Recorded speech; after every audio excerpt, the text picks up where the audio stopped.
ഈ അലർജിയുള്ള ആൾക്കാർക്ക് പലപ്പോഴും ഒരു കംപ്ലൈൻറ്റ് ചെയ്താണ് ഇതിനൊപ്പം സാറേ ഭയങ്കര അൾസറാണ് വായിൽ, അല്ലെങ്കിൽ നമ്മൾ പറയില്ലേ വായപ്പുണ്ണെന്ന് പറയില്ലേ. ഇതിൻ്റെ മെയിൻ പ്രശ്നം എന്താണെന്ന് വെച്ച് കഴിഞ്ഞാൽ ഓൾറെഡി ഇവർ കുറേ അലർജീൻ്റെ ഇഷ്യൂ ഉണ്ട്, ബുദ്ധിമുട്ടാണ്. കൂട്ടത്തിൽ ഈ വായപ്പുണ്ണും കൂടെ വരുമ്പോൾ ഭയങ്കര ഇറിറ്റേഷനാണ്. അപ്പോൾ അതിൻ്റെ റീസൺസ് നമുക്ക് നോക്കാം. ഡയറക്റ്റ് ആയിട്ട് ഇതിനൊരു ലിങ്കൊന്നും ഇല്ലെങ്കിലും ഈ അലർജിയുള്ള ആൾക്കാർക്ക് മൂക്കടപ്പം മിക്കവാറും സമയത്തുണ്ട്. അപ്പോൾ രാത്രിയൊക്കെ പലപ്പോഴും വായ തുറന്നാണ് ഇവർ ഉറങ്ങുന്നത്. അപ്പോൾ എന്ത് ചെയ്യും, വായ ഭയങ്കര ഡ്രൈ ആവും. ഈ ഡ്രൈനെസ് തന്നെ എന്തുപറ്റും, അൾസർ ഉണ്ടാക്കും. അൾസർ എന്ന് പറഞ്ഞാൽ ഈ ആപ്തെ അല്ലെങ്കിൽ വായ്പുണ്ണ് ഉണ്ടാക്കും. കൂടുതൽ ഈ അലർജി ഉള്ള ആൾക്കാർക്ക് വായിൽ ഉണ്ടാവുന്ന സലൈവ, നമ്മുടെ ഉമിനീര് ഉണ്ടാവുന്ന പ്രൊഡക്ഷൻ കുറച്ച് കുറവാണ്. ഓക്കെ, അപ്പോൾ ആ സമയത്ത് ഈ ഡ്രൈനസ് അവിടെ ഉണ്ടാവാം, അങ്ങനെ ഈ വായ്പുണ്ണ് ഉണ്ടാവാം.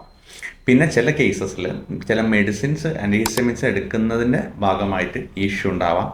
ചിലർക്ക് ഈ കഫം കണ്ടിന്യൂസ് ആയിട്ട് ഇങ്ങനെ മൂക്കുന്ന തൊണ്ടയിലേക്ക്, അലർജിയുള്ള ആൾക്കാർക്ക് മനസ്സിലാവും, തൊണ്ടയ്ക്ക് ഇങ്ങനെ മൂക്കുന്ന ഇങ്ങനെ തൊണ്ടയിലേക്ക് ഇങ്ങനെ കഫം ഇറങ്ങിക്കൊണ്ടിരിക്കും.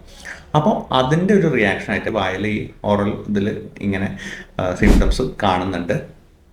പിന്നെ കൂട്ടത്തിൽ ഈ സ്ട്രെസ്സും കാര്യങ്ങളൊക്കെ ഈ അലർജിയുള്ള ആൾക്കാർക്ക് ഉണ്ടാവും. ഇതും ഈ വായ്പുണ്ണ് ഉണ്ടാക്കാൻ ഒരു വലിയൊരു ഫാക്ടറാണ്.